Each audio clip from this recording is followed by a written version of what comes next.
కాగుని భారత రాష్ట్రపతి నియామకం చేస్తారు. ఓకేనా?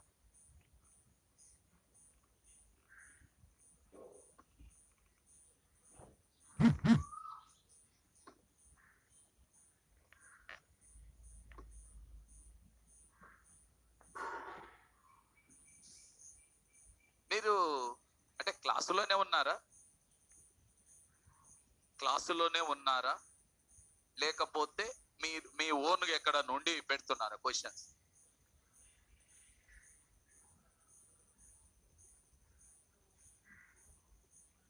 పడితే అదిరాం నిద్రపోయి లేచినవా అంటే ఏమైనా మధ్యాహ్న భోజన పథకం వలన ఒక్కసారి మధ్యాహ్న భోజన పథకంతో నిద్రపోయి కొనుక్కు తీసి ప్రశ్న పెడుతున్నావా? ఏం రాశాను 148లో ఏం రాశాను చూసావా? 148లో ఏమని రాశాను చదివినా ఒకనే పెట్టేసిన. ఏముందో చదువు ఒకసారి. 148లో ఏముందో చదువు అన్న. 151లో కూడా ఏముంది? చూడకపోతే ఎందుకు అడుగుతావా? అడగొద్దు, ప్రశ్న అడగదు. చూడలేదన్నావు కదా, అడగకు ప్రశ్న. చూడకపోతే చూసినోడికి డౌట్ వచ్చి అడగ తలకాయ పని చేసుకో. 148లో కేంద్ర రాష్ట్ర ప్రభుత్వాల ఖర్చులను ఖాతాలను తనిఖీ చేసేది కాగానే అక్కడ ఉంది 148లో. 151లో కేంద్ర ప్రభుత్వ ఖర్చులను ఖాతాలను తనిఖీ చేసే నివేదికను రాష్ట్రపతికి ఇస్తారు. రాష్ట్ర ప్రభుత్వాల ఖర్చులను ఖాతాలను తనిఖీ చేసే నివేదికను గవర్నర్కి ఇస్తారు. ఇప్పుడు వేరువేరుగా ఉన్నట్ట ఒక్కడే ఉన్నట్ట? ఇద్దరు ఉన్నట్ట? మరి దినాలు తక్కువ వ్యవహారం అంటే అదే. సోదిలో ఉండటం అంటే అదే. మరి నేను ఏం చెప్పాదో వినకుండా ప్రశ్న పెడితే దానికి నాకేమనిపిస్తుంది?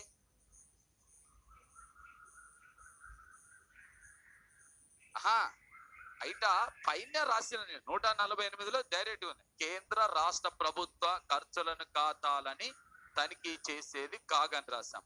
మళ్ళీ కింద 151లో ఇంకొంచెం వివరణ ఉంది. కేంద్ర నివేదికని రాష్ట్రపతికి ఇస్తాడు, రాష్ట్ర నివేదికను గవర్నర్కి ఇస్తాడు. అంటే రెండింటిని చేసేది ఎవరు? వేరు ఉన్నారా? ఒకటి. రెండో విషయం ఏంటిది? ఇంకొక ఆయన పెట్టినాడు, సార్ 1971 అంటున్నారు రా చెప్పట. అయ్యా అప్ప నువ్వు ఏడబడుకున్నావు అప్ప?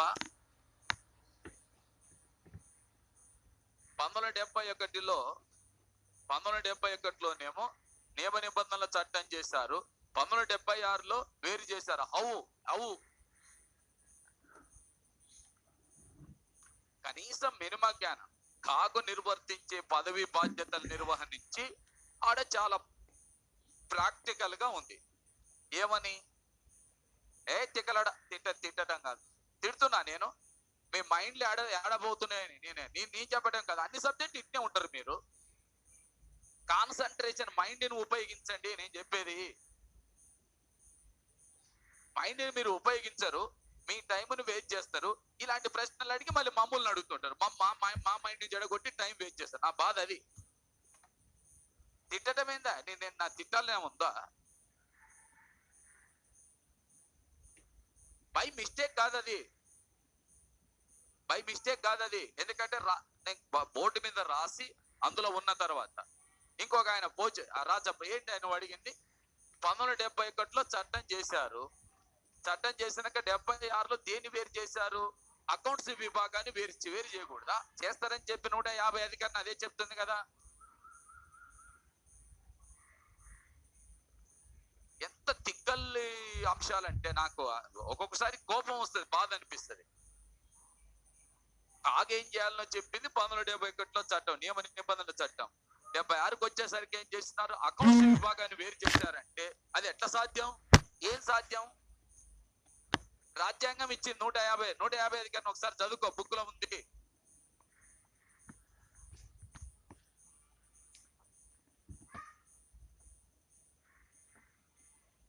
అన్ని క్లాసులు ఇలాగే చేస్తారు. నాకు కూడా అర్థమైతేనే ఉంది. మైండ్ ఉపయోగించకపోతే ఎట్లా స్వామి? నెక్స్ట్, కాగును ఎవరు నియామకం చేస్తారు? రాష్ట్రపతి నియామకం చేస్తారు. ఓకేనా? రాష్ట్రపతి కాగు నియామకం చేసేటప్పుడు ఎవరిని కాగ్గా నియామకం చేస్తారంటే, యాక్చువల్ గా మనకు కాగ్ సంబంధించినటువంటి చట్టంలో చెప్పింది ఏంటంటే 10 సంవత్సరాలు అకౌంట్స్ విభాగంలో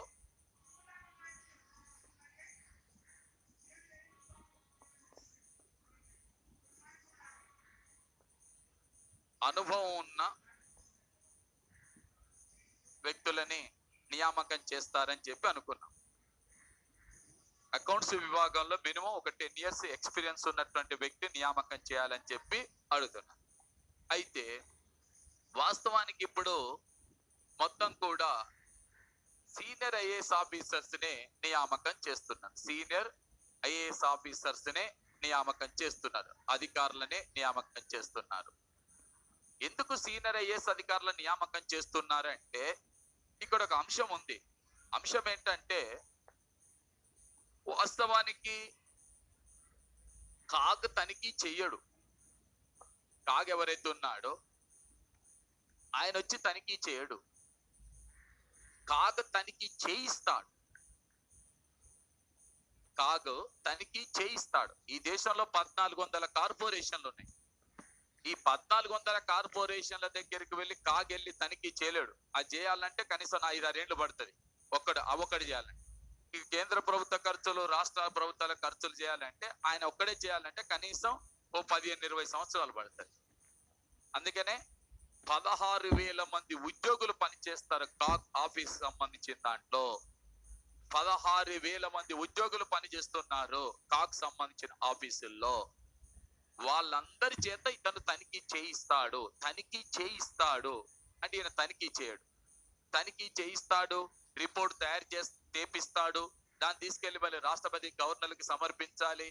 ఇదంతా కూడా ఎవరు ఏ బాధ్యత నిర్వర్తించాలి, ఎవరు రైల్వేలకు సంబంధించిన ఖర్చుల ఖాతాలు తనిఖీ చేయాలి, ఎవరు కేంద్ర ప్రభుత్వ ఖర్చుల ఖాతాలు తనిఖీ చేయాలి, ఎవరు తెలంగాణ రాష్ట్ర ప్రభుత్వ ఖర్చుల ఖాతాలు తనిఖీ చేయాలి, ఎవరు ఆంధ్రప్రదేశ్ ప్రభుత్వ ఖర్చుల ఖాతాలు తనిఖీ చేయాలి. ఇలా అనేక రాష్ట్ర ప్రభుత్వాలకు సంబంధించిన ఖర్చులు ఖాతాలు ఏవైతే ఉన్నాయో ఎవరెవరు చేయాలనేది ఈ యొక్క కాగే నియామకం చేస్తాడు. ఆఫీసర్ల నియామకం చేస్తారు. వాళ్ళ చేత తనిఖీ చేయిస్తాడు, రిపోర్ట్లు తయారు చేపిస్తాడు. చేపించిన తర్వాత రాష్ట్రపతికి గవర్నర్లకు సమర్పింపజేస్తాడు. ఇప్పుడు నేను చెప్పిన దాంట్లో ఆయన తనిఖీ చేస్తున్నాడా చేయిస్తున్నాడా? ఇప్పుడు నేను చెప్పిన అంశాలను బట్టి చూస్తే కాగ్ తనిఖీ చేస్తున్నాడా చేపిస్తున్నాడా? చేపిస్తున్నాడు. పని విభజన చేసి చేపిస్తున్నాడు. అలాంటప్పుడు ఇదంతా అడ్మినిస్ట్రేటివ్ వర్క్, పరిపాలనా పరమైన వర్క్. అది పరిపాలనా పరమైన పని కాబట్టి అక్కడ ఎవరు నియమిస్తున్నారు? ఐఏఎస్ అధికారి నియామకం చేస్తున్నారు. అక్కడ ఎవరు నియమిస్తున్నాడు? కాగ్ అంటే ఐఏఎస్ అధికారిని నియామకం చేస్తున్నారు. నువ్వు చూడవా ఈ బాధ్యతలు అని చెప్పి అతనికి, ఎందుకంటే అడ్మినిస్ట్రేటివ్ వర్క్ అది మొత్తం. ఈయన తనిఖీ చేయటం లేదు, తనిఖీ చేసి అధికారులు నియామకం చేస్తున్నాడు, వాళ్ళ చేత పని చేపిస్తున్నాడు, తనిఖీ చేయిస్తున్నాడు, నివేదిక తయారు చేస్తున్నాడు, అది మళ్ళీ సమర్పిస్తున్నాడు. ఇవంతా కూడా దేనికి సంబంధించింది? Administrative work. కాబట్టి ఐఏఎస్ ఆఫీసర్లనే నియామకం చేస్తారు జనరల్. ఇతను కాగ్ నియామకం చేసేది రాష్ట్రపతి. సాధ్యమైనంత వరకు ఇతను రాష్ట్రపతి సమక్షంలోనే ప్రమాణ స్వీకారం చెయ్యాలి.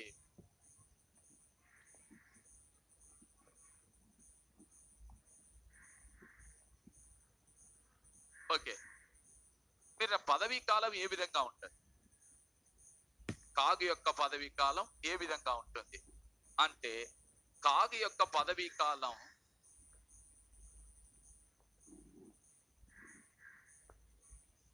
జనరల్ గా 6 లేదా 65 సంవత్సరాలుగా ఉంటుంది. 6 లేదా 65 సంవత్సరాలుగా ఉంటుంది. కాగ్ యొక్క పదవీ కాలం ఐదర్ 65 years ఆర్ 6 years గా ఉంటుంది. అంటే ఏది ముందైపోతే దాని ప్రకారం రిటైర్ అవుతారు. ఇప్పుడు మన రిటైర్ అయినటువంటి వ్యక్తి ఎవరైతే ఉన్నారో, ఎవరు మన రిటైర్ అయిన వ్యక్తి? ఇప్పుడు వచ్చిన ఆయన గిరిచంద్ర ముర్ము. గిరిచంద్ర ముర్ము కంటే ముందున్నటువంటి వ్యక్తి శశికాంత్, రాజీవ్ కుమార్ కాదు, రాజీవ్ మెహర్షి ఉన్నాడు కదా, ఆయన ఎప్పటికి రిటైర్ అయినాడు? ఏది 6 సంవత్సరాల నుండి రిటైర్ అయినాడా? 65 సంవత్సరాల ముందు పూర్తయినా? 6 సంవత్సరాల ముందు పూర్తయినాయా? 65 ముందు అయిపోయింది.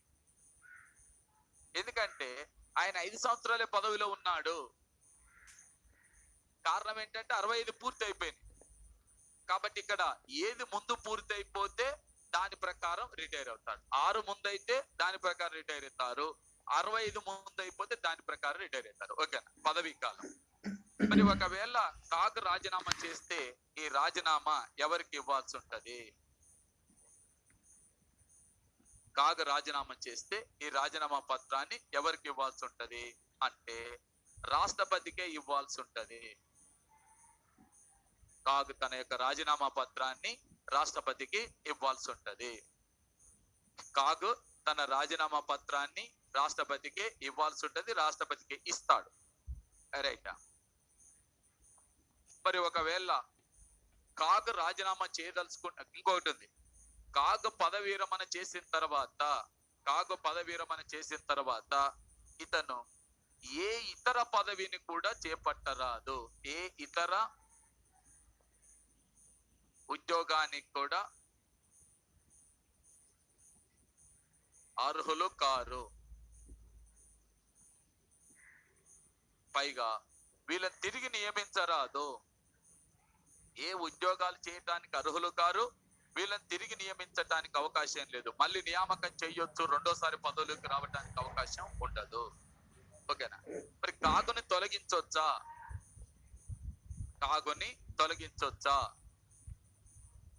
కాగుని పదవి నుంచి తొలగించొచ్చా అంటే తొలగించవచ్చును. కాగుని పదవి నుంచి తొలగించవచ్చును. 124(4)లో పేర్కొన్న విధంగా తొలగించవచ్చును.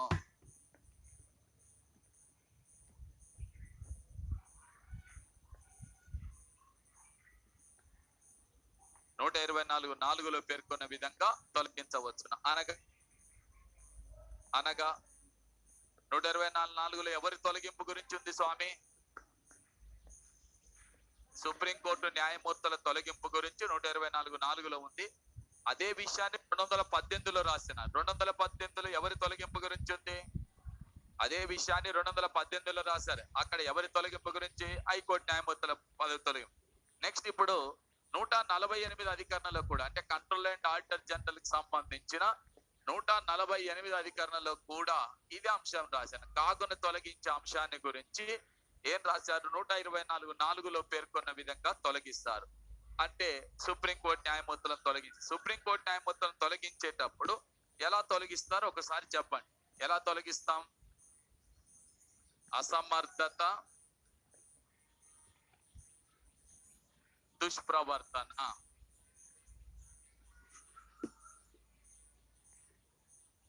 ఈ ఆరోపణలు వచ్చినప్పుడు తొలగిస్తాను. ఈ ఆరోపణలు వచ్చినప్పుడు వెంటనే తొలగిస్తామా? ఈ ఆరోపణలు వచ్చినప్పుడు వెంటనే తొలగిస్తామా లేదా విచారణ చేయాల్సి ఉంటదా అంటే ఈ ఆరోపణలను రుజువు చేయాల్సి ఉంటది. రుజువు చేయాలంటే విచారణ చేయాలి. విచారణ ఎవరు చేస్తారు అనుకున్నాం? విచారణ ఎవరు చేస్తారు అంటే విచారణ అనేటటువంటిది పార్లమెంటే చేస్తది. పార్లమెంట్ లో ఏ సభలు ఉన్నవి అంటే లోక్సభ, రాజ్యసభలు ఉన్నవి. మరి కాగుపై వచ్చిన ఆరోపణలు విచారించడానికి ప్రవేశపెట్టే తీర్మానాన్ని ఏమంటున్నాము? అభిశంసన తీర్మానం అంటున్నాము. కాగును తొలగించటానికి ఉపయోగించే తీర్మానాన్ని అభిశంసన తీర్మానం అంటాం. మరి అభిశంసన తీర్మానాన్ని మొదట ఏ సభలో ప్రవేశపెట్టాలి? ఈ తీర్మానాన్ని మొదట ఏ సభలో ప్రవేశపెట్టాలి అంటే లోక్సభలో ప్రవేశపెట్టాలంటే సభాధిపతికి నోటీస్ ఇవ్వాల్సి ఉంటుంది. ఈ తీర్మానం రాజ్యసభలో ప్రవేశపెట్టాలంటే చైర్మన్ కు నోటీస్ ఇవ్వాల్సి ఉంటది. ఇక్కడ ప్రవేశపెట్టాలంటే చైర్మన్ కు నోటీస్ ఇవ్వాలి. ఇక్కడ ప్రవేశపెట్టాలంటే స్పీకర్ నోటీస్. మరి స్పీకర్ నోటీస్ ఇవ్వాలంటే ఓ ఇద్దరు ముగ్గురు సభ్యులు వేసి మాకు ఈయన వద్దని చెప్తే ప్రవేశపెట్టొచ్చా? లేదు. ఎందుకని అంటే ఇక్కడ నోటీస్ ఇచ్చేటప్పుడు రాజ్యసభలో ప్రవేశపెట్టాలంటే నోటీస్ ఇవ్వాలంటే కనీసం దీనిపైన 50 మంది సభ్యులు సంతకాలు చేయాల్సి ఉంటది.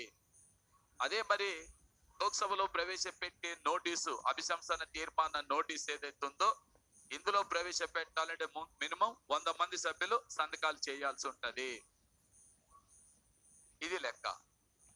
మరి తీర్మానం ఏ సభలో ప్రవేశపెట్టినా సభాధిపతి ఏం చేస్తాడని చెప్పాను. సభాధిపతి ఏం చేస్తాడు అని అంటే సభ రాజ్యసభలో ప్రవేశపెడితే ఏం చేస్తాడు? ఒక విచారణ కమిటీని ఏర్పాటు చేస్తాడు. విచారణ కమిటీని ఏర్పాటు చేస్తాడు. ఎవరుంటారు దీంట్లో? సిజేఐ గాని లేక సుప్రీంకోర్టులోని సీనియర్ న్యాయమూర్తి ఒకరుంటారు. రెండోది ఏదైనా ఒక హైకోర్టులో ప్రధాన న్యాయమూర్తి ఒకరుంటారు. అదే విధంగా రాష్ట్రపతి చేత నియమింపబడిన న్యాయ నిపుణుడు ఒకరుంటారు. ఇది విచారణ కమిటీలో ఉండేటటువంటి వాళ్ళు. మరి విచారణ కమిటీ విచారణ చేసిన తర్వాత ఒక నివేదికను తయారు చేస్తారు. వీళ్ళు విచారణ కమిటీ ఒక నివేదికను తయారు చేస్తారా అంటే రిపోర్ట్ తయారు చేస్తారు. ఆ రిపోర్టుని సభాధిపతికి ఇస్తే దీనిపైన సభలో 14 రోజుల్లోగా చర్చ ప్రారంభించాలి. 14 రోజుల్లోగా చర్చ ప్రారంభించాలి. చర్చ కంప్లీట్ అయిపోయిన తర్వాత ఈ సభ 2/3 వంతు మేరతోని ఆమోదించాలి. ఆమోదించిన తర్వాత తీర్మానం రెండో సభకు పంపిస్తాం. రెండో సభ కూడా 2/3 వంతు మేరతో ఆమోదిస్తే వెంటనే వారిని ఈ కంట్రోల్ అండ్ ఆడిటర్ జనరల్ ని రాష్ట్రపతి తొలగిస్తారు.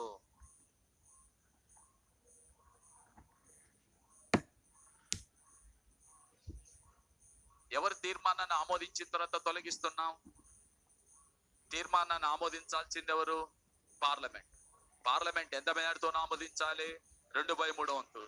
2/3 వంతు అనేది ఒక సభలో ఆమోదిస్తే సరిపోద్దా? 2 సభల్లో కూడా ఆమోదించాలి. అంటే 2 సభల్లో కూడా ఆమోదించాలి. రాజ్యసభలో ఆమోదించాలి, లోక్సభలో ఆమోదించాలి.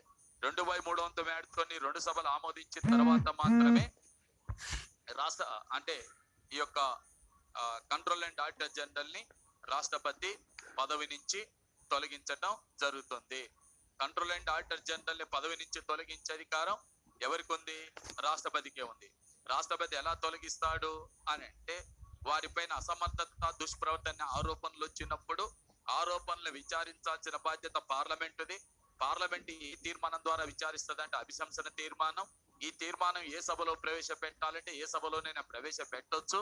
కానీ లోక్సభలో ప్రవేశపెట్టాలంటే ఈ తీర్మాన నోటీస్ పైన 100 మంది లోక్సభ సభ్యులు సంతకాలు చేయాలి. ఇక్కడ ప్రవేశపెట్టాలంటే 50 మంది సభ్యులు సంతకాలు చేయాలి. ప్రవేశపెట్టిన తర్వాత సభాధిపతి ఒక విచారణ కమిటీని ఏర్పాటు చేస్తారు. విచారణ కమిటీలో ఎవరెవరు ఉంటారంటే వీళ్ళు ఉంటారు. ఈ కమిటీ ఒక నివేదికనిస్తుంది. దాన్ని ఆధారం చేసుకొని ఆ ప్రవేశపెట్టిన సభ చర్చించాలి. చర్చించిన 14 రోజుల పాటు చర్చించాలి. చర్చించిన తర్వాత సభ 2/3 వంతు మేరతో ఆమోదించాలి. ఆ సభ ఆమోదించిన తర్వాత రెండో సభకు పంపుతాము. రెండవ సభ కూడా అంతే మెజార్టీతో ఆమోదిస్తే వెంటనే రాష్ట్రపతి సదరు వ్యక్తిని పదవి నుంచి తొలగిస్తాడు. మరి దీంట్లో రివర్స్ ఏంటిది అంటే 3 చోట్ల బ్రేకులు పడవచ్చు. ఎలా? ఒకవేళ ఈ కమిటీ ఆయన మీద వచ్చిన ఆరోపణలన్నీ అవాస్తవం, ఒక్కదాన్ని కూడా సాక్ష్యాధారం లేదు, అతన్ని తొలగించాల్సిన అవసరం లేదని కమిటీ నివేదిక ఇస్తే అప్పుడు తీర్మానంపై చర్చ జరుగుతుందా? జరగదా? అంటే చర్చ జరగదు. దానిపైన తీర్మానం పైన ముందుకెళ్ళదు. అది అక్కడే ఆగిపోతుంది. పోనీ ప్రవేశపెట్టిన సభ వ్యతిరేకించింది అనుకోండి. ప్రవేశపెట్టిన సభలో 2/3 వంతు మెజార్టీ రాలేదు, దాన్ని ఆమోదించలేదు. ప్రవేశపెట్టబడిన సభలో 2/3 వంతు మెజార్టీ రాలేదు, దాన్ని ఆమోదించలేదు. ఆమోదించలేదు అంటే ఏం చేస్తాము అంటే అది అక్కడే ఆగిపోద్ది. లేదు, కమిటీ నివేదిక ఇచ్చింది, రాజ్యసభ 2/3 వంతు మెజార్టీతో ఆమోదించింది, లోక్సభకు పంపినాం, లోక్సభ తిరస్కరించింది. అప్పుడు ఏం చేస్తాం? ఉభయ సభల సంయుక్త సమావేశాన్ని ఏర్పాటు చేస్తామా లేక ఆ తీర్మానం రద్దవుతుందా అంటే తీర్మానం రద్దవుతుంది. ఉభయ సభల సంయుక్త సమావేశానికి అవకాశం లేదు.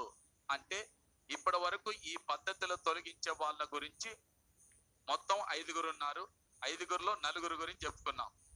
భారత రాష్ట్రపతి, సుప్రీంకోర్టు న్యాయమూర్తులు, హైకోర్టు న్యాయమూర్తులు, ఇప్పుడు చెప్పిన కంట్రోల్ అండ్ ఆడిటర్ జనరల్, నలుగురు అయిపోయినాయి. ఒక్కడు మిగిలినాడు. ఎవరు మిగిలినారు? ఒక్కడు మిగిలినాడు.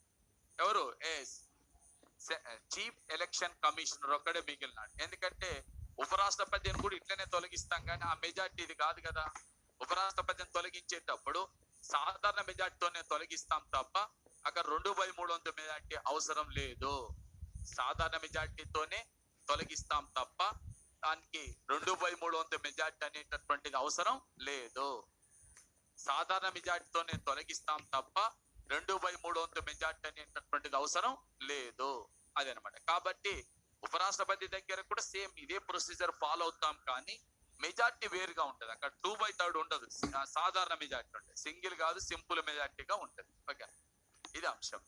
మరి ఇంకా కాగును తొలగించటానికి ఇంకా వేరే మార్గాలు ఏమన్నా ఉన్నాయా? కాగును తొలగించేటప్పుడు వేరే మార్గాలు ఏమన్నా ఉన్నాయా అంటే ఉన్నాయి. ఎలా అంటే ఇది ఇప్పుడు స్టార్ట్ అవుతుంది, గుర్తుపెట్టుకోండి. చాలా మంది దగ్గర ఇది వస్తుంది. ఎలా అంటే మతిస్థిమితాన్ని కోల్పోతే. ఇక్కడేమో ఇప్పుడు మనం చెప్పింది మొత్తం కూడా ఈ కాగనేటటువంటి వాడు పదవిలో ఉన్నప్పుడు వీటికి పాల్పడితే, అసమర్థత, దుష్ప్రవర్తనని వాటికి పాల్పడితే, అసమర్థత, దుష్ప్రవర్తననే వాటికి పాల్పడితే అప్పుడు తొలగించే పద్ధతి. ఇది పదవిలో ఉండి పదవిని దుర్వినియోగం చేస్తే తొలగించే పద్ధతి. అలా కాకుండా వ్యక్తిగత కారణాలపై కూడా తొలగించవచ్చును. వ్యక్తిగత కారణాల పైన కూడా తొలగించవచ్చు. వ్యక్తిగత కారణాలపై తొలగించటం అంటే ఎలా? వ్యక్తిగత కారణాలపై తొలగిస్తారంటే ఎలా తొలగిస్తారు అంటే, కాగు పదవిలో ఉన్న వ్యక్తి ఒకవేళ మతిస్థిమితాన్ని కోల్పోతే, కాగు పదవిలో ఉన్న వ్యక్తి ఒకవేళ మతిస్థిమితాన్ని కోల్పోతే, ఫస్ట్ థింగ్ మతిస్థిమితాన్ని కోల్పోతే, లేక దివాలా తీస్తే, మతిస్థిమితాన్ని కోల్పోతే లేక దివాలా తీస్తే, లేక కోర్టు దోషిగా ప్రకటిస్తే, లేకపోతే ఆదాయాన్నిచ్చే ఇతర ఉద్యోగంలో చేరితే. అంటే ఏం చెప్పినాను నేను? దివాలా తీస్తే, మతిస్థిమితాన్ని కోల్పోతే, ఆదాయం ఇచ్చే ఉద్యోగంలో చేరితే, కోర్టు దోషిగా ప్రకటిస్తే, ఇవి వ్యక్తిగత కారణాల పైన ఖచ్చితంగా తొలగిస్తారు. అంటే ఆధారం దొరికితే చాలు, ఈ విచారణ ఏమీ లేకుండా వారిని పదవి నుంచి తొలగించవచ్చును. ఇది కాగు పదవిలోకి రావటం కానీ, అంటే కాగును నియామకం చేయటం కానీ, అతని పదవీ కాలానికి సంబంధించి కానీ, అతడు రాజీనామా చేసి ఇవ్వటానికి సంబంధించి కానీ, పదవి విరమణ చేసిన తర్వాత ఏ ప్రభుత్వ ఉద్యోగానికి అర్హుడు కాదు, తిరిగి నియామకం చేయడానికి అవకాశం లేదు. అదేవిధంగా కాగుని పదవి నుంచి తొలగించడానికి అనుసరించేటటువంటి పద్ధతి. ఇది మొత్తం మనం చెప్పుకుంది మొత్తం కూడా కాగు పదవికి సంబంధించినటువంటి అంశాలు. ఓకేనా? కాగు ఎవరి సమక్షంలో ప్రమాణ ఎవరు నియమిస్తారంటే రాష్ట్రపతి. ఎవరి సమక్షంలో ప్రమాణం అంటే రాష్ట్రపతి. ఎవరికి రాజీనామా ఇస్తాడంటే రాష్ట్రపతి. ఎవరు తొలగిస్తాడంటే రాష్ట్రపతి. తొలగించేటప్పుడు అనుసరించే పద్ధతుల్లో 2 అంశాలు ఉన్నాయి. ఒకటేమో ఆ కాగు పదవిలో ఉండి ఆ బాధ్యతల్ని, ఆ అధికారాన్ని దుర్వినియోగం చేసినప్పుడు తొలగించటానికి ఉపయోగించే పద్ధతి ఒకటి. రెండవ పద్ధతి ఏంటంటే కాగును వ్యక్తిగత కారణాల పైన తొలగించటానికి కూడా ఓ పద్ధతి. వ్యక్తిగత కారణాల పైన తొలగించటం. వ్యక్తిగత కారణాల పైన ఇప్పుడు చెప్పి దివాలా తీసిన, కోర్టు దోషిగా ప్రకటించిన, ఆదాయాన్ని ఇతర ఉద్యోగంలో చేరినా కూడా అప్పుడు తొలగించేటటువంటి అంశం వేరుగా ఉంటుంది.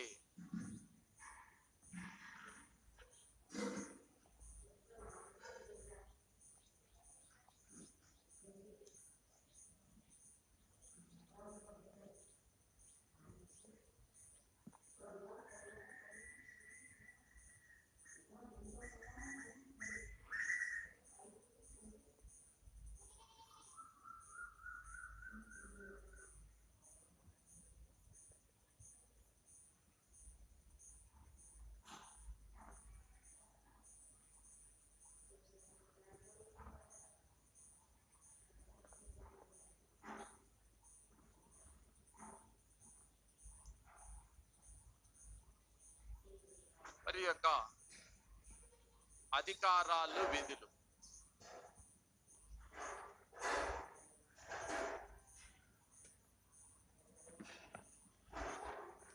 అధికారాలు, విధులు.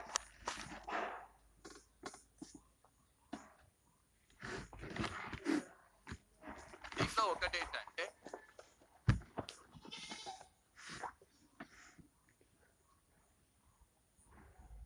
కేంద్ర ప్రభుత్వ ఖర్చులు, ఖాతాలను తనిఖీ చేయటం. నెక్స్ట్ కేంద్ర సంఘటిత నిధికి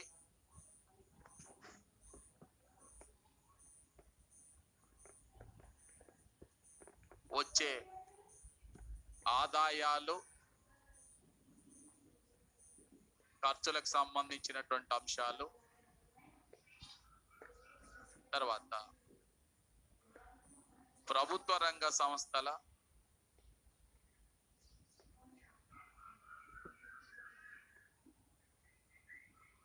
ఖర్చులు, ఖాతాలు.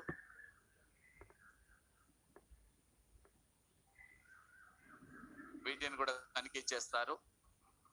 అంతేకాకుండా దేశంలోని 1400 కార్పొరేషన్లకు సంబంధించిన ఖర్చులు, ఖాతాలు ఉంటాయి. వాటిని కూడా తనిఖీ చేస్తారు. అలాగే కేంద్ర ఆగంతుక నిధి,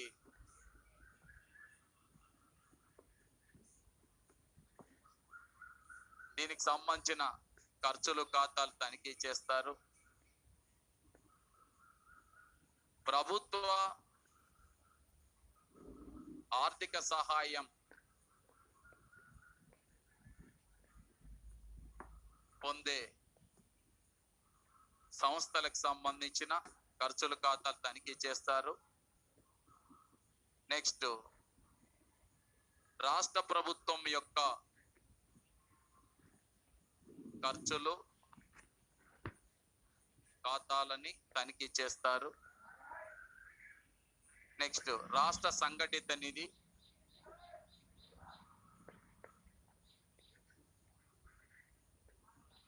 నెక్స్ట్ రాష్ట్ర ఆగంతుక నిధి,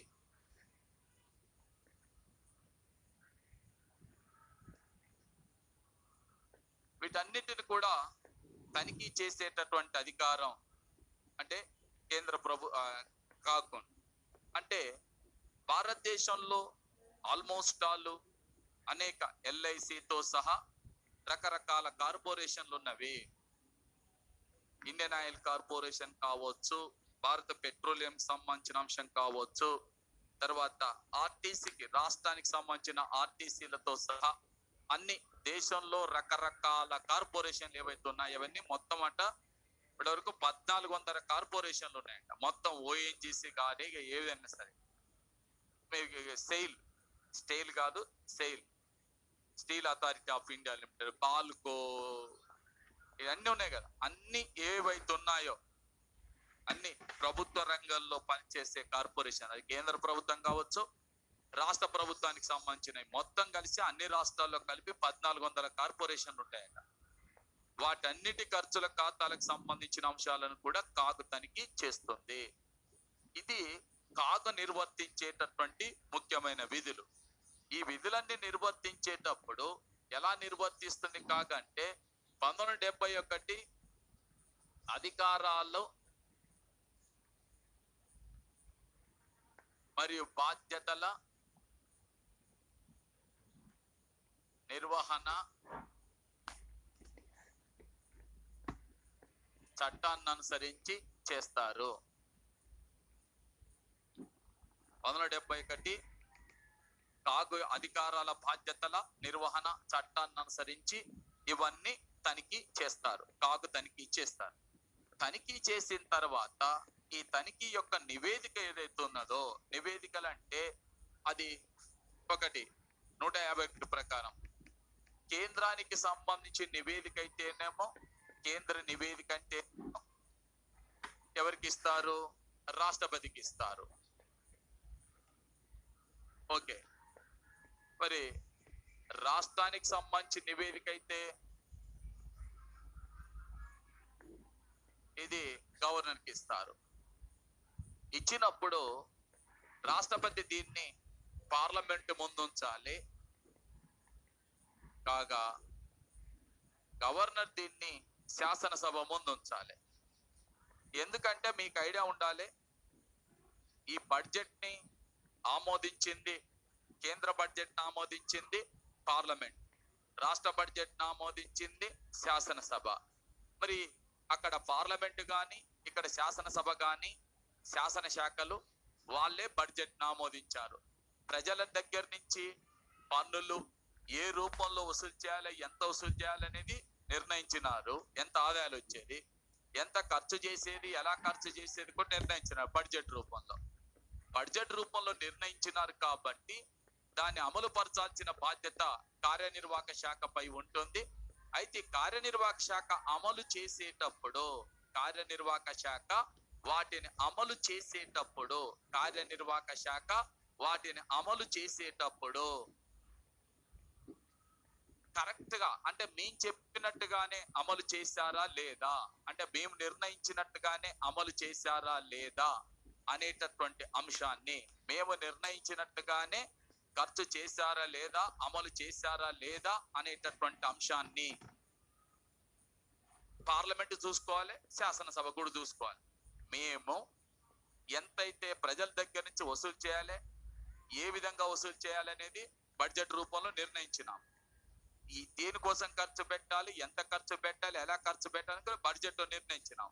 మేము నిర్ణయించిన బడ్జెట్ ని, పార్లమెంట్ ఆమోదించిన బడ్జెట్ ని, శాసనసభ ఆమోదించిన బడ్జెట్ ని కేంద్ర ప్రభుత్వం అంటే కార్యనిర్వాహక శాఖ, ఇక్కడ రాష్ట్ర ప్రభుత్వం కార్యనిర్వాహక శాఖ ఖర్చు చేసినాయి, వాటిని అమలు చేసినాయి.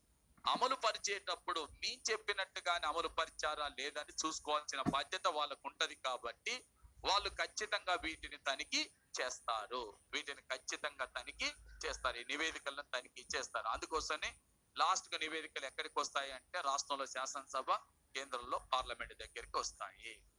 ఓకేనా, రైటా? మరి ఇక్కడ మీకు అంటే ప్రభుత్వాలు చేసిన ఖర్చులు ఖాతాలను తనిఖీ చేసి నివేదికలను సమర్పించేటప్పుడు వాస్తవంగా కాగు మనం అనుకున్న విధంగా కాగు పని చేస్తుందా? ఇక్కడ సమస్య. కంట్రోల్ అండ్ ఆడిటర్ జనరల్ అనేటటువంటి సంస్థ నిజంగా మనం అనుకునే విధంగా పని చేస్తుందా లేక పని చెయ్యదా అనేది ఒక ప్రశ్న. అనంటే యాక్చువల్ గా కాగ్ సంబంధించినంత వరకు, అంటే కాగ్ పని చేసేటప్పుడు డాక్టర్ బిఆర్ అంబేద్కర్ ఈ పదవికి చాలా చాలా వాల్యూ ఇచ్చినారు. డాక్టర్ అంబేద్కర్ దీనికి చాలా చాలా ప్రాధాన్యతనిచ్చినాడు. ఎందుకని అంటే ఈయన ఏమంటాడంటే కంట్రోల్ అండ్ ఆడిటర్ జనరల్ భారత రాజ్యాంగంచే సృష్టించబడిన అధికారులందరిలో కూడా నేను అత్యంత ప్రాధాన్యత కలిగిన అధికారిగా భావించేది కాగ్ అని చెప్పాడు. అంబేద్కర్ దృష్టిలో అత్యంత ప్రాధాన్యత కలిగినటువంటి అధికారి కాగ్ అని చెప్పాడు. అత్యంత ప్రాధాన్యత కలిగినటువంటి అధికారి కాగ్ అన్నాడు. ఎందుకని మళ్ళీ చెప్తున్నా, భారత రాజ్యాంగంచే సృష్టించబడిన అధికారులందరిలో కూడా నేను అత్యంత ప్రాధాన్యత కలిగిన అధికారిగా ఎవరిని పేర్కొంటానంటే కాగ్ అని చెప్పి పేర్కొన్నా. ఎవరు? అంబేద్కర్. ఎందుకని అంటే ఆయన ఏమంటాడంటే కాగ్ అనేటటువంటి వాడు భారత ప్రజల సొమ్ము ఏదైతుందో ఈ భారత ప్రజల సొమ్ముకు ప్రధాన కాపలాదారు.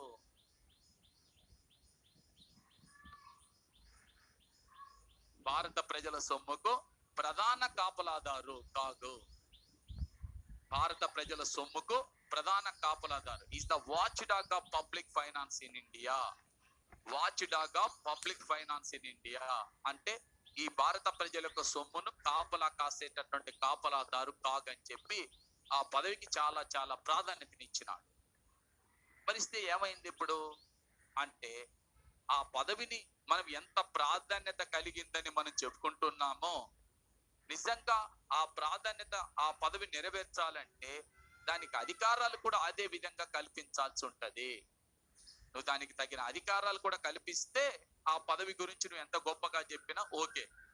నువ్వు ఆ పదవికి అధికారాలు కల్పించకుండా గొప్పగా చెప్తే దాని వల్ల వచ్చే లాభమేమీ లేదు. నువ్వు ఆ పదవి గురించి చెప్పాలనుకుంటే చాలా గొప్పగా చెప్పినావు కదా, దానికి అలాంటి అధికారాలు కల్పించాలి. ఎందుకని అంటే దీనిపైన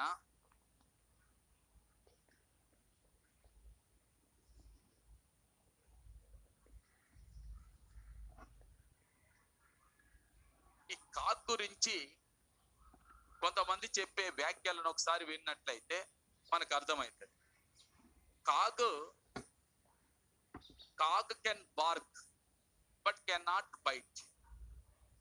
CAG can BARC but can not bite. అర్థమైంది? అర్థం కాలేదు. CAG can BARC but can not bite అంటే అర్థం ఏంటిది? కాగ్ అరుస్తుందే కానీ కరవలేదు.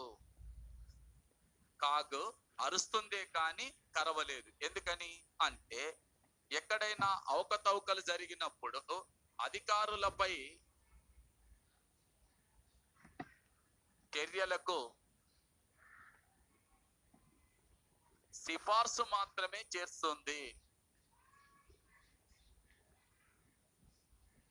అంటే అర్థం ఏంటిది? ఇది చర్యలు తీసుకునే అధికారం లేదు. ఇది చర్యలు తీసుకోమని సూచిస్తుంది అంతే తప్ప ఇది చర్యలు తీసుకునే అధికారం లేదు. అంటే అరుస్తుందే కానీ కరవలేదు. అంటే భయపెడుతుంది, మేము చేస్తాం మేము చూస్తాం అని చెప్తుంది.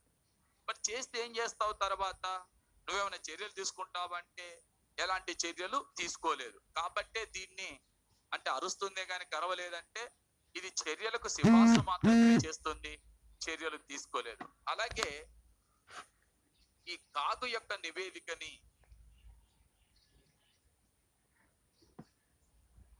దీన్ని శవ పంచనామా నివేదికతోని పోలుస్తాము. దీన్ని శవ పంచనామా నివేదికతోని పోలుస్తాము. శవ పంచనామా నివేదికతోని పోలుస్తాము. ఎందుకని అంటే శవ పంచనామా నివేదికతో ఎందుకు పోలుస్తాము అంటే ఇక్కడ ఆలోచన చేయాల్సినటువంటి అంశం ఏంటంటే శవ పంచనామా నివేదికతో పోలుస్తాం. పోస్ట్ మార్టం రిపోర్ట్ అంటాం. కారణం ఏంటంటే ఇప్పుడు ప్రభుత్వాలు డబ్బులు ఖర్చు పెట్టేటప్పుడు దాన్ని పర్యవేక్షణ చేస్తుంటే ఇక్కడ తప్పులు జరిగితే ఇది బాగలేదు, ఇక్కడ చెయ్యండి, ఇక్కడ మార్చండి అని చెప్తే బతికున్నప్పుడు వైద్యం చేస్తే దానికి ఏమైనా విలువ ఉంటుంది.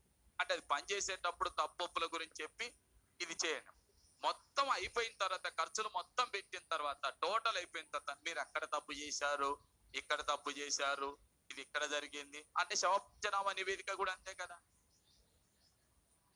అంటే దానివల్ల ఉపయోగం లేదు అని చెప్పదలుచుకున్నాం. అంటే ఏం చేయాలి? దీనికి పర్యవేక్షణ అధికారం లేదు. అంటే ప్రభుత్వాలు ఈ డబ్బును ఖర్చు చేసేటప్పుడు పర్యవేక్షణ చెయ్యాలి, పర్యవేక్షించాలి. పర్యవేక్షిస్తే ఏమైనా లోపాలుంటే వాటిని సరిదిద్దడానికి అవకాశం ఉంటది. లేకపోతే అవకాశం లేదు. సరిదిద్దటానికి అవకాశం ఉండాలి. సరిదిద్దటానికి అవకాశం ఉంటేనే ఇది, లేకపోతే ఏం చేయలేము. అర్థమైంది అనుకుంటా. సరిదిద్దటానికి అవకాశం ఉండాలి, లేకపోతే ఏం చేయలేము అక్కడ సమస్య. అందుకనే పాల్ యాపిల్బీ ఇతను భారతదేశ పాలన యంత్రాంగంపై అనేక పరిశోధనలు చేసినటువంటి వ్యక్తి పాల్ యాపిల్బీ. ఈయన ఏమన్నాడంటే మీకు ఈ కాగేదైతుందో దీంట్లో ఈ తీసేయరాదన్నాడు, సీన్ తీసేయరాదన్నాడు. సి అవసరం లేదు కదా, సీన్ తీసేయమన్నాడు. ఏం ఉంచవన్నాడు? ఏజీ ఉంచుకోండి కానీ సి తీసేయన్నాడు. ఎందుకన్నాడు అంటే నువ్వు కంట్రోల్ చేసేది ఏందా? అసలు నువ్వు కంట్రోల్ ఎడ చేస్తున్నావు? నువ్వు కంట్రోల్ చేసేది ఏమి లేదు కదా. కాబట్టి మీకు కంట్రోల్ చేసేది లేదు కాబట్టి కాబట్టి సి తీసేస్తే ఆడిట్ చేస్తాడు. ఓకే, లెక్కలు చూస్తాడు. నువ్వు కంట్రోల్ చేస్తలేవు కదా, కాబట్టి కంట్రోల్ చేస్తలే, అది తీసేయమని చెప్పాడు. అంటే ఎందుకంటే కాకుకు మనం కల్పించిన అధికారాలు బాధ్యతల విషయాన్ని తీసుకున్నప్పుడు అంత సీరియస్ గా మనం దాన్ని అంత సీరియస్ గా చూసేటట్టు విధంగా చెయ్యలేదు. అందుకోసమే దీనిపైన అనేక రకాలైన ఆరోపణలు వచ్చినాయి. ఇంకొకటి ఏంటంటే వినోద్ రాయ్, మన కంట్రోల్ అండ్ ఆడిటర్ జనరల్ గా పనిచేసినటువంటి వినోద్ రాయ్ ఎవరైతే ఉన్నారో, ఇతను ఏమన్నాడంటే 2 విషయాలు చెప్పాడు. ప్రభుత్వము ప్రైవేటు వ్యక్తులు కలిసి పెట్టుబడులు పెట్టే మిశ్రమ ఆర్థిక వ్యవస్థకు సంబంధించిన అంశాలను కూడా తనిఖీ చేసే అధికారం మాకు ఇవ్వాలి. ప్రభుత్వ పెట్టుబడులు, ప్రైవేటు పెట్టుబడులు రెండు ఉన్న సంస్థల యొక్క ఖర్చులు ఖాతాలను తనిఖీ చేసేటటువంటి అధికారం కూడా మాకు ఇవ్వాలి అని చెప్పి ఒకటి చెప్పాడు. రెండోది ఏం చెప్పాడంటే స్థానిక స్వపరిపాలనా సంస్థలకు సంబంధించిన ఖర్చులు ఖాతాలు తనిఖీ చేసే అధికారం కూడా కాగుకి ఇవ్వాలి. వాస్తవంగా చెప్పాలంటే ఇవాళ రాష్ట్రాలలోని స్థానిక స్వపరిపాలనా సంస్థలు మరి లక్షల వేల కోట్ల రూపాయలు ఖర్చు పెడుతున్నాయి. వేరు మరి లక్షల కోట్ల రూపాయలు, వేల కోట్ల రూపాయలు ఖర్చు పెట్టేటప్పుడు వాళ్ళు ఎలా ఖర్చు చేస్తున్నారు, సరిగ్గా ఉన్నాయా లేదని విచారించే అధికారం కూడా మాకు కల్పించాలి అని చెప్పి ఈయన ప్రతిపాదన చేయడం జరిగింది. ఎవరు? వినోద్ రాయ్. అదే విధంగా కాకు సంబంధించి అంటే ఇన్ని రకాలుగా మనం చెప్తున్నాం. విషయం ఏంటంటే కాగు ఇన్ని లోపాలు ఉన్నా కూడా భారతదేశంలో కాగు పనిచేసిన విధానాన్ని ఒకసారి మనం పరిశీలిస్తే కాగు చాలా చాలా కీలకమైన పాత్ర పోషించాడని చెప్పి చెప్పవచ్చును. ఎందుకని అంటే ఇప్పటి నుంచి కాదు, ఎప్పటి నుంచో కూడా. ఎందుకని అంటే లాలూ ప్రసాద్ యాదవ్ తిన్నటువంటి 1000 కోట్ల గడ్డి కాదని వెలికి తీసింది కాగే. అదే విధంగా మరి సుఖరామ్ అనేటటువంటి కేంద్ర కమ్యూనికేషన్ల శాఖ మంత్రి మింగిన 722 కోట్ల విలువ చేసే టెలిఫోన్లు వైర్లు బయటికి లాగింది కాగే. శ్రీమతి షీలా కౌల్ అనేటటువంటి ఆమె హౌసింగ్ కుంభకోణంలో 255 కోట్ల విలువ చేసే సిమెంట్ కంకరని వెలికి తీసింది కాగే. అదే విధంగా మన్మోహన్ సింగ్ ని 3 లక్షల కోట్ల విలువ చేసే బొగ్గు కుంభకోణం నుంచి బయటికి లాక్కొచ్చింది కాగే. 1,74,000 కోట్ల విలువ చేసేటటువంటి మరి 2G స్పెక్ట్రమ్ కుంభకోణాన్ని వెలికి తీసింది కాగే. అదే విధంగా మరి కార్గిల్ యుద్ధంలో మరణించినటువంటి ఆ సైనికుల యొక్క శవాలని, వాళ్ళ క్షతగాత్రులని వాళ్ళ స్వస్థలాలకు చేర్చడానికి శవపేటికలు కొనుగోలు చేస్తే దాంట్లో కూడా శవాల మీద పేలాలు ఏరుకొని తింటున్నారు అంటారు కదా, శవాల మీద డబ్బులు ఏరుకున్నా, వీళ్ళు దాన్ని కూడా వదిలిపెట్టలేదు. దానిపైన అదే విధంగా కామన్వెల్త్ గేమ్స్ కుంభకోణాన్ని వెలికి తీసింది కాగే. అదే విధంగా ఈ పెట్రోలియం శాఖ మంత్రిగా కెప్టెన్ సతీష్ శర్మ ఉన్నప్పుడు జరిగిన కుంభకోణాన్ని వెలికి తీసింది కాగే. ఇక మన వాళ్ళ అగస్టా హెలికాప్టర్ల కుంభకోణాన్ని వెలికి తీసింది కాగే. భూమి లోపల అంటే బొగ్గు గనులకు సంబంధించి, భూమి పైన గేమ్స్ సంబంధించి హెలికాప్టర్లు ఆకాశంలో, వీళ్ళు దేన్ని వదిలిపెట్ట, ఆకాశాన్ని వదిలిపెట్టలే, భూమిని వదిలిపెట్టలే, భూమి లోపల కూడా వదిలిపెట్టలే, అన్ని కుంభకోణాలు వెలికి తీసింది కాగే. కాబట్టి కాగు నిర్వర్తించినటువంటి పాత్రని మనం తక్కువ అంచనా వేసి చూడటానికి అవకాశం లేదు. అంటే దీనికి ఖచ్చితమైనటువంటి పర్ఫెక్ట్ అయిన అధికారాలు కనుక మనం కల్పించగలిగితే కాగు తన బాధ్యతను సక్రమంగా నిర్వర్తిస్తాడు అని చెప్పి చెప్పవచ్చును. కాగా భారతదేశానికి మొదటి కాగ్గా పనిచేసినటువంటి వ్యక్తి జనరల్ ఎం నరహరిరావు. మొదటి కాగ్గా పనిచేసినటువంటి వ్యక్తి ఎం నరహరిరావు. ప్రస్తుతం కాగ్గా పనిచేస్తున్నటువంటి వ్యక్తి గిరీష్ చంద్ర ముర్ము.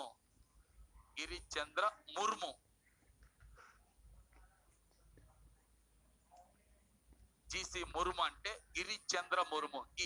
కాగుడిస్తే గిరీష్ చంద్ర ముర్ము. ఇతను ప్రస్తుతం కాగ్గా పనిచేస్తున్నాడు. మొట్టమొదట కాగ్గా పనిచేసినటువంటి వ్యక్తి జనరల్ ఎం నరహరిరావు. ఇది కాగ్ సంబంధించినటువంటి అంశాలు. ఈ రాజ్యాంగబద్ధ సంస్థల దగ్గర మీరు ఎక్కువగా అతిగా ఆలోచించాల్సిన అవసరం లేదు, కానీ ఈ సంస్థకు సంబంధించినటువంటి రాజ్యాంగంలోని అధికరణ, దానిలోని అంశాలు, ఇప్పటి వరకు పనిచేసిన వ్యక్తులు, దానికి సంబంధించిన కీలకమైన అంశాలు ఏమన్నా ఉంటే అంతవరకు మీరు గుర్తు పెట్టుకుంటే సరిపోతుంది. మొదటి వ్యక్తి, ప్రస్తుతం ఉన్నటువంటి వ్యక్తుల గురించి కూడా అవగాహన ఉంచుకోవాల్సి ఉంటది.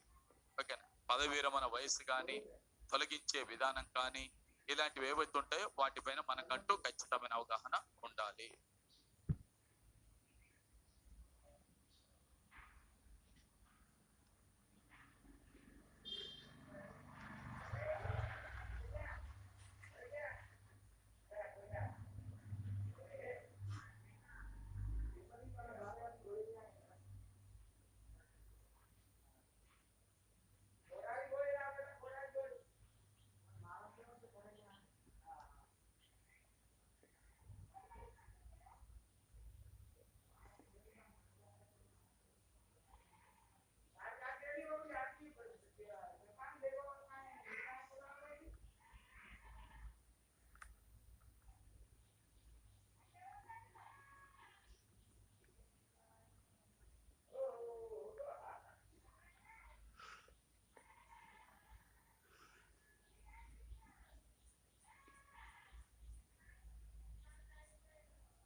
రైటా?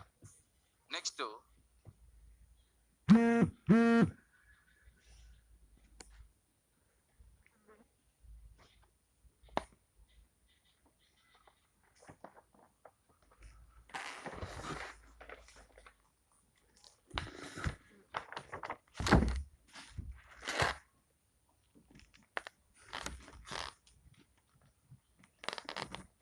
విషయం ఏంటంటే, పాట్యాల హైకోర్టు క్లీన్ చిట్ ఇచ్చింది కానీ మరి ఆయన కాదని చెప్పింది.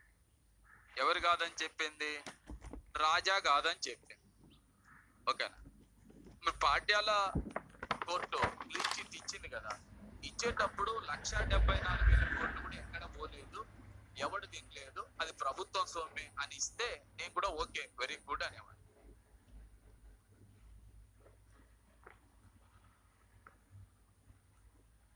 కాసేమో నీకు కొన్ని అంశాల్లో నువ్వు మార్చుకోవాల్సిన చాలా ఉన్నాయి. ఎందుకంటే నేను చెప్పేది అటార్నీ జనరల్ దీని ఎన్నికల కమిషన్ లోకి రాలేదు, ఎన్నికల కమిషన్ గురించి చెప్పలేదు, ఎన్నికల కమిషనర్స్ గురించి అంతకంటే చెప్పలేదు. చెప్పక ముందే నువ్వు టిఎన్ శేషన్ గారు, కాగులో ఎవరైనా సంస్కరణలు, ఏంటిదా ఇది?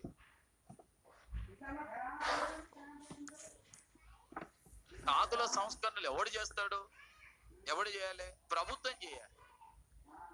ఎన్నికల కమిషన్ ఆయన చేసే అవకాశం ఉంటుంది. ఈయన చట్ట ప్రకారం పనిచేయాలి. వినోద్ రాయ్ సూచించాడని చెప్పాం, అంతే, అంతవరకే ఉండాలి అటార్నీ జనరల్. ఇది దీని గురించి భారత రాజ్యాంగంలోని 76వ అధికరణ ఈ అటార్నీ జనరల్ కి సంబంధించిన అంశాన్ని గురించి తెలియజేస్తుంది. ఈ అటార్నీ జనరల్ కేంద్ర ప్రభుత్వం యొక్క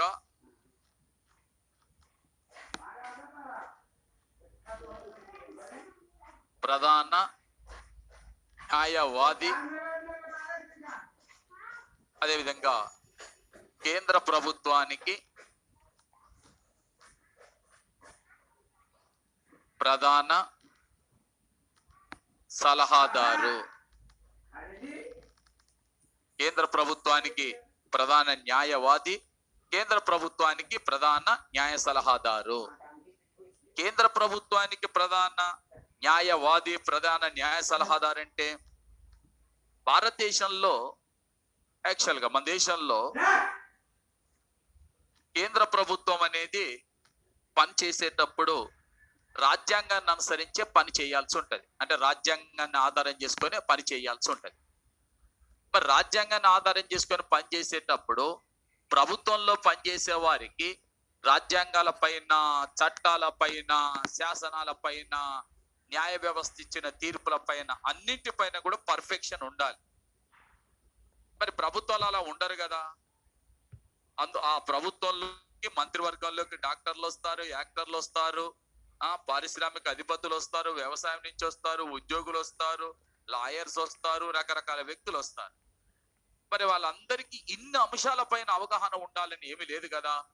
కాబట్టి ఆ ప్రభుత్వానికి ఎప్పటికప్పుడు న్యాయ సలహాలు అందివ్వటానికి భారత రాజ్యాంగం 76 అధికరణ ద్వారా అటార్నీ జనరల్ అనేటటువంటి పదవిని ఏర్పాటు చేశారు.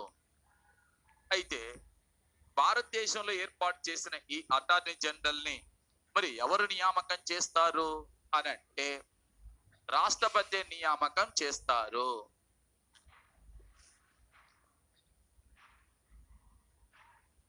ఓకేనా. మరి రాష్ట్రపతి ఎవరిని నియామకం చేస్తారు? రాష్ట్రపతి ఎవరు నియామకం చేస్తారు అంటే కేంద్ర క్యాబినెట్ యొక్క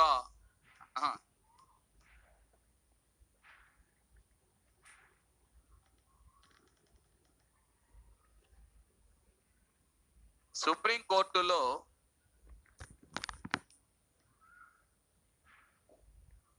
న్యాయమూర్తిగా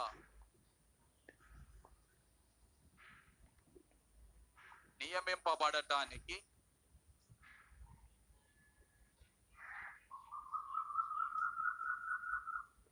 అర్హతలున్న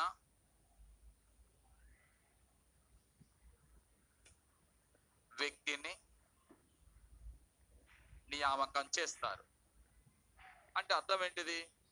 సుప్రీంకోర్టులో న్యాయమూర్తిగా నియమింపబడటానికి కావలసిన అర్హతలు అంటే ఏ అర్హతలు వస్తాయండి? ఏ అర్హత వస్తాయి? ఒకటి, భారతీయ పౌరుడై ఉండాలి, కనీసం 5 సంవత్సరాలు ఏదైనా హైకోర్టులో న్యాయమూర్తిగా పనిచేసి ఉండాలి, అదే విధంగా మరి 10 సంవత్సరాల హైకోర్టు స్థాయిలో న్యాయవాదిగా పనిచేసి ఉండాలి, రాష్ట్రపతి దృష్టిలో మంచి న్యాయ కోవిదుడై ఉండాలి. అలాంటి వ్యక్తినే సుప్రీంకోర్టులో న్యాయమూర్తిగా నియమిస్తాము. సుప్రీంకోర్టులో న్యాయమూర్తిగా నియమించడానికి కావలసిన అర్హతలు ఉన్న వ్యక్తినే అటార్నీ జనరల్ గా కూడా నియామకం చేస్తాము. మరి ఎలా నియమిస్తారు అన్నప్పుడు కేంద్ర క్యాబినెట్ యొక్క సలహాను అనుసరించి నియామకం చేస్తారు. కేంద్ర క్యాబినెట్ యొక్క సలహాను అనుసరించి నియామకం చేస్తారు. మరి కేంద్ర క్యాబినెట్ యొక్క సలహాను అనుసరించి నియామకం చేసేటటువంటి ఇతను ఎవరు? ఈ యొక్క అటార్నీ జనరల్. మరి ఇతన్ని ఎప్పుడైనా పదవీ కాలం ముగియగానే, పదవీ కాలం ముగిసిన తర్వాత ఇతను ముగియకంటే ముందే రాజీనామా చేసి, రాజీనామా ఎవరికి ఇవ్వాలి? పదవీ కాలం పూర్తి కావటానికంటే ముందే రాజీనామా చేసి రాజీనామా ఎవరికి ఇవ్వాలి అంటే రాష్ట్రపతికే ఇవ్వాల్సి ఉంటది. ఓకేనా. మరి పదవీ కాలం ఏ విధంగా ఉంటుంది? వీరి యొక్క పదవీ కాలం ఏ విధంగా ఉంటుంది అంటే ఒరిజినల్ గా దీని గురించి రాజ్యాంగంలో ఏ ప్రస్తావన లేదు. According to Indian constitution there is no clear cut అంటే tenure of the attorney general. కారణం ఏంటి అంటే నేను చెప్తాను. దానికి మీకు భారతదేశం యొక్క మొట్టమొదటి అటార్నీ జనరల్ గా పనిచేసినటువంటి వ్యక్తి, మొదటి అటార్నీ జనరల్ ఎంసి సీతల్వాడ్. ఇతను ఈజ్ ద ఫస్ట్ పర్సన్, ఇది మొదటి అటార్నీ జనరల్. ఇతను ఎప్పటి నుంచి ఎక్కడి దాకా పనిచేశాడంటే నో 65 years. 65 years లేదు, ఓన్లీ 3 years. చెప్తాను అది కూడా. నువ్వు 65 years అన్నావు అనుకో, దానికి చాలా కథలు ఉన్నాయి, చెప్తాను. చూడండి, ఇతన్ని నియామకం చేస్తే ఇతను 1950 నుంచి 1963 వరకు అటార్నీ జనరల్ గా పనిచేస్తాడు. ఇప్పుడు చెప్పండి మీరు, 6 సంవత్సరాల, 5 సంవత్సరాల, 65 సంవత్సరాలు ఏముంది?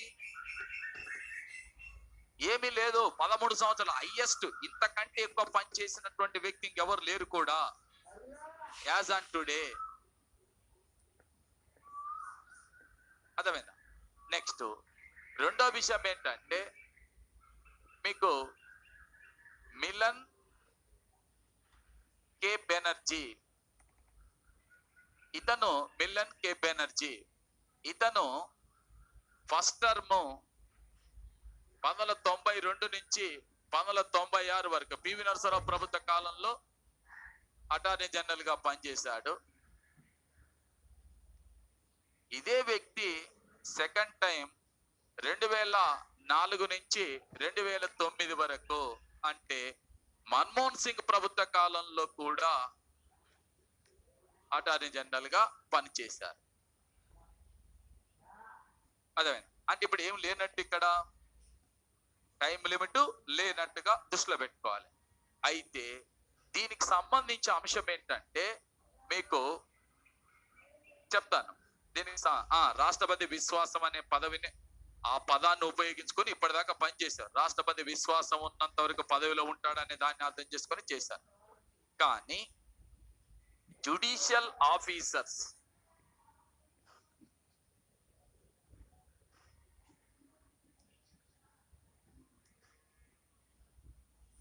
దీనికి సంబంధించిన చట్టం ఒకటి ఉంది. ఎప్పుడో 1850లో ఎప్పుడో చేసుకొచ్చారు ఆ చట్టానికి అనేక సార్లు మార్పులు చేర్పులు చేశారు. నేను కూడా చెప్తాను దాని గురించి. దీని ప్రకారం ఇప్పుడు గరిష్టంగా 3 years ఉండాలి. 3 years మించి ఉండటానికి అవకాశం లేదు. జనరల్ గా 2 years ఉంటారు. 2 years తర్వాత 1 year ఎక్స్టెండ్ చేస్తారు. ఎక్స్టెండ్ చేసినప్పుడు చేసే అవకాశం ఉంటది. అలా అంతవరకు మాత్రమే. ఇది జ్యుడిషియల్ ఆఫీసర్స్ యాక్ట్ లో వచ్చిన చట్ట ప్రకారం వచ్చిన మార్పు. ఓకేనా? మరి ఎలా తొలగిస్తారు ఇతన్ని తొలగించడానికి ఏమైనా పద్ధతి ఉందా? ఇతన్ని తొలగించటానికి ఏదైనా పద్ధతిని అనుసరిస్తారా అంటే పద్ధతి ఏమి లేదు. నియమించేటప్పుడు ఏ పద్ధతిని అనుసరించినాము?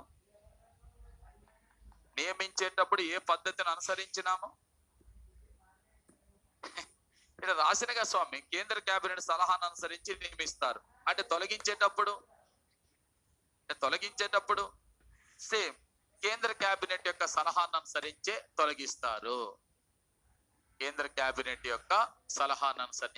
తొలగిస్తారు.